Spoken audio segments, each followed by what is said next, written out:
За един миг пластмасова бутилка се превръща в риза, изхвърлена гума се преражда в люлка за детска площадка.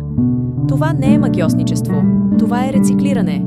Нашата планета е сфера на красотата, но пластмасата, творение на удобството, застрашава нейното съществуване. Всяка година милиони тонове пластмасови отпадъци не се рециклират. Представете си, че можем да променим това. Представете си всяка бутилка, всяка торбичка, всеки прибори за еднократна употреба като нещо ново, нещо повторно използвано. Рециклирането не е просто действие, то е ангажимент. Ангажимент към нашия дом, нашата планета. Изборът е наш – планетата или пластмасата. Рециклирането е магията, която всички притежаваме. Затова нека я използваме разумно. Не става дума само за опазване на околната среда. Става дума за осигуряване на бъдеще.